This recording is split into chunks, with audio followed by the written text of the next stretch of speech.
కావాలి. ఇంకొంచెం హంగామా కావాలి. ఎస్, హంగామా కావాలి. ఓకే, అలాంటి హంగామా కావాలంటే మా ఈటీవీ ప్లస్ లో ప్రతి మంగళవారం మిమ్మల్ని ఎంటర్టైన్ చేస్తున్న మా హంగామా టీమ్ నే తీసుకొద్దాం. Yes, please put your hands together to welcome Sharif, Sahasra and Naidu. నమస్కారం అండి. మా ఆవిడ విషయం చెప్పాలండి మీకు. దాని పేరు యమలీల. ఏంటి సినిమా పేరులో ఉందని చూస్తున్నారా? మా అత్త మామకు పెళ్ళైన 12 ఏళ్ళకి ఎన్నో దేవుళ్ళకి ముక్కుంటే పెద్ద కూతురు పుట్టింది. ఆవిడికి దేవలీల అని పేరు పెట్టారు. తర్వాత సంవత్సరం పెద్దగా ట్రై చేయకుండా ఒక అమ్మాయి పుట్టేసింది. దానికి అవలీల అని పేరు పెట్టారు. ఇది పుట్టగానే బాబు పోయాడు, అందుకే దీనికి యమలీల అని పేరు పెట్టారు. ఎంతకే ఎక్కడుంది ఇది? ఏమే యమలీలా, యమలీలా ఎక్కడ తెచ్చావే? అబ్బబ్బబ్బా ఎదో గోల ఏంటి నీ గోల? ఏయ్ ఇటు రైట్ కోడితే దౌడ బయలుపోతుంది. పొద్దున్న ఎక్కడికి వెళ్ళావు? పక్కింటి ఆవిడ ఒడియాలు పెట్టడానికి సాయం చేయమంటే రమ్మన్నాను, దానికి అంతగా అరవాలా? పక్కింటి ఆవిడ ఒడియాలు పెడుతుంటే సాయం చేయడానికి వెళ్ళావో, వాళ్ళ ఆయన ఒళ్ళు ఇరుచుకుంటుంటే సైడ్ కొట్టడానికి వెళ్ళావో తెలియనంత ఎదవను కాదు. అంటే ఎంతో కొంత ఎదవే అనమాట. ఏంటి? ఆహా ఏం లేదండి. అది సరేగానండి, రోజు పొద్దున్నే చెట్టు ఎక్కుతున్నారేంటి? ఎక్సర్సైజా? ఎక్సర్సైజ్ అని బొందా. పొద్దున్న లేవగానే చెట్టు ఎక్కితే నాకు అక్కడి నుంచి ఇంజనీరింగ్ కాలేజ్ అమ్మాయిలు కనపడుతున్నారే. ఆహా అవునా? అయితే రేపు చెట్టు ఎక్కాక చేతులు రెండు వదిలేండి, ఆ మెడికల్ కాలేజ్ అమ్మాయిలు కూడా కనిపిస్తారు. అసలు ఏదేమైనా మీకు ఉద్యోగం పోయాక ఫ్రస్ట్రేషన్ బాగా ఎక్కువైపోయిందండి. అసలు ఉద్యోగం ఎందుకు పోయిందంటే చెప్పి చావరేంటి? అదే మా బాస్ కి ఐ లవ్ యువర్ లైఫ్ అని మెసేజ్ పెట్టబోయి ఐ లవ్ యువర్ వైఫ్ అని మెసేజ్ పెట్టా. ఎక్కడ దానికి రెండో మొగుడినే కంపెనీలో 3వ ఆట అడుగుతాను అని ఉద్యోగం చేశాడండి. నాకు తెలుసు మీ సార్ అది కావాలనే మెసేజ్ పెట్టుంటారులే. హలో, అంత యాక్షన్ చేయకు. అదంతా పెద్ద కరీనా కపూర్లో ఉండదు. కలర్లో చాలా పూరు, కాలరాత్రిలో పుట్టిన కాకి పిల్లలా ఉంటది. అంటే నేనే బాగుంటానండి? అలా అనుకోకపోతే బతకలేమండి.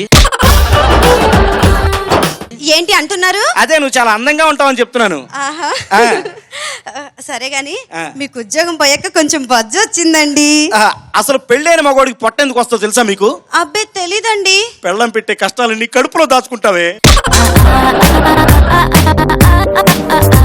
ఇలా అంటారు తప్ప మన వండింది తినని మాత్రం ఈ మగాళ్ళు ఎప్పుడు ఒప్పుకోరండి కదా. ఆహా, దీని వంట గురించి మాత్రం చెప్పాలండి. ఇది వండే వంట నా పొట్టలో కంటే కుడి తొట్లోకి ఎక్కువ వెళ్తుంటది. దీన్ని నమ్ముకుని మా ఇంటి పక్కన ఒక ఆవుల ఫారం పెట్టి 5 అంతస్తుల బిల్డింగ్ కూడా కట్టాడు. అలా అంటున్నారు కానీ నేను చెప్పిన సలహాలేనే మీరు 4 అంతస్తులు ఇల్లు కట్టారని ఊళ్ళో అందరూ చెప్పుకున్నారు, అవునా కదా? దీని సలహాల గురించి చెప్పాలండి. కరుణేష్ మంత్రి అన్నారు కదా, నువ్వు సలహా చెప్పవే అన్న. మరుగుదొడ్ల పక్కన ఖాళీ స్థలం ఉంది కదండి, మినరల్ వాటర్ ప్లాంట్ పెట్టండి అంది. అక్కడ డబ్బులు ఇచ్చి కొనుక్కునే వాళ్ళు అడిగాని డబ్బాలు తెచ్చి కడుక్కునే వాళ్ళు ఎక్కువయ్యారు. ఆ దెబ్బతో దివాలా తీశానండి. చాలు చాలులే గాని ఏమండి ఏమండోయ్ చెప్పు. ఏమండి ఈ రోజు ఏంటో మీకు గుర్తుందా? శనివారం. ఎదవ పేలని పంచులు వెయ్యకండి. అయితే పేలే పనిచేస్తా. సాటర్డే. అది కాదండి, మరి ఈ రోజు మీరు బాగా ఎంజాయ్ చేసిన రోజు అండి. గుర్తొచ్చింది, మీ బాబు చచ్చి నీ ఆస్తి నా చేతికి వచ్చిన రోజు. ఒకసారి మళ్ళీ గుర్తెచ్చుకోండి. అంటే గుర్తొచ్చిందే. వచ్చిందా? పార్క్ లో లవ్ చేసుకుంటుంటే మీ నాన్న గన్ను పెట్టి మా అమ్మాయిని మర్యాదగా పెళ్లి చేసుకుంటావా 7 ఏళ్ళు జైలుకి వెళ్తావా అన్నాడు. జైలుకి వెళ్ళినా ఈ పాటికి రిలీజ్ అయిపోయాడు. ఈరోజు మన పెళ్లి రోజు అండి కదా. మన పెళ్లి రోజు ఒప్పుకున్న దానికి వాయించుకు తప్పుద్దా ఏంటి? అదే చేసుకున్న పెళ్లికి సెలబ్రేట్ చేసుకోక తప్పదుగా. మనం సెలబ్రేట్ చేసుకుందాం. అలా సరదాగా దేవి చౌక్ వెళ్ళి బిర్యానీ తిని అక్కడి నుంచి సినిమాకి వెళ్ళి షికార్కి వెళ్ళి ఎంజాయ్ చేసేద్దాం. ఓకే చేద్దామండి. కమాండ్ పదండి. ఏమండి ఎవరండి ఈయన? ఈడేను మళ్ళీ వచ్చాడు. పొద్దునిచ్చింది చాలేదా డోసు నీకు? లేదురా, రాకూడదు అనుకున్నా, తప్పలేదా? ఏంటో బస్ వెళ్ళిపోయిందిరా. అయితే ఈ రోజు రాత్రికి ఇక్కడ పడుకొని రేపు పొద్దునే పోతా. రే మళ్ళీ సెటప్ చేసావు కదా ఈ లోపల. కొడతా పెళ్ళం. సారీ ఏమండి సెటప్ గిటప్ సెటప్ బాక్సులు పెట్టకపోతే టీవీలు రావు అని చెప్తున్నాడు అనమాట. అవునవును. ఒరే మా పెళ్లి రోజు ఈ రోజు. నన్నేం చేయమంటావు? అయితే నిన్నేం చేయమంటలేదురా, మమ్మల్ని వదిలేసి నువ్వు వెళ్ళిపో. ఒరే ఈ రాత్రి ఎక్కడికి పోయేదా? అమ్మా బంగారు తల్లి వజ్రంలా ఉన్నామమ్మా నువ్వన్నా చెప్పమ్మా. కోహినూరు వచ్చినా కౌలాలంపూర్ వచ్చినా కోటకమ్మ వజ్రం. ఇదిగో మా ఇంట్లో ఉంది ఒక హాలు ఒక బెడ్రూమ్. ఎక్కడ పడుకుంటావు? నేను బెడ్రూమ్లో పడుకుంటే మీరు హాల్లో పడుకోండి. సారీ నేను హాల్లో పడుకుంటాను, మీరు బెడ్రూమ్లో పడుకోండి. కుదరదురా, అసలు ఈ రోజు మా పెళ్లి రోజు. పోనీలేండి, ఆయన మొహం చూస్తుంటే చాలా అమాయకంగా కనిపిస్తుంది. ఈ రోజు పడుకోనిద్దాం, ఏమవుతుంది? ఈ ప్రపంచంలో నేను తప్ప ప్రతి ఒక్కడు అమాయకంగా కనపడతాను.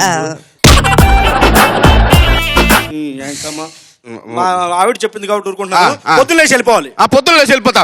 మీరు వెళ్ళిపోండి, అసలు మీ పెళ్లి రోజు మా పెళ్లి రోజు.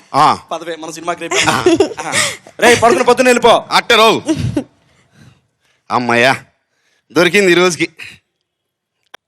ఇవేంది నడుచుకుంటూ వస్తుంది.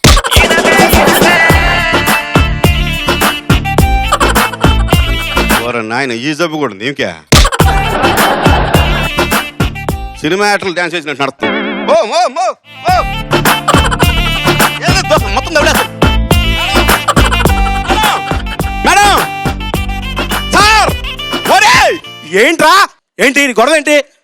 ఆమె నా ఫోన్ ఎత్తుకోపోయిందిరా. అదే మా ఆవిడికి నిద్రలో లేచి నడిచి అలవాటు ఉంది. పొద్దున్నే ఇచ్చేస్తానులే. ఇదేమలవాటరా పాడు అలవాట? పొద్దున ఇచ్చేస్తాను. ఓకేనా? ఏంది పొద్దున ఇచ్చేది? పొద్దున ఇస్తా. పాపా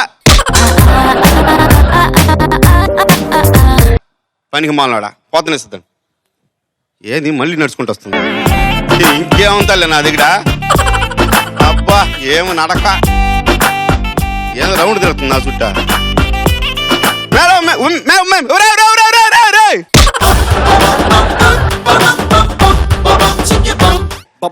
మళ్ళీ ఏంట్రా? నా బ్యాగ్ ఎత్తుకోపోయిందిరా, దాంట్లో వాల్యుబుల్స్ ఉన్నాయా?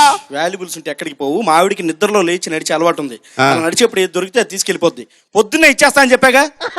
చెప్పా ఏడుండేవరు నువ్వా? పొద్దున్నే ఇస్తుందంట. ఏం మళ్ళీ మూడోసారి వస్తుంది. నా దగ్గరే ఉండే ఇంకా రాని ఎట్టు కాదు. ఈ సంగతి చెప్తా రాని రాని రాని రాని రాని ఏమండి? ఒరే ఒరే ఒరే ఏంట్రా మావిడిని పట్టుకున్నావు? నేను కూడా పొద్దున్న ఇచ్చేస్తా.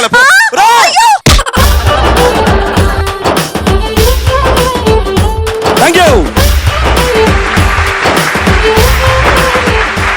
వాట్ ఎ వండర్ఫుల్ టాలెంట్ ఇది. Thank you so much for ETV for such great opportunity. Thanks lot.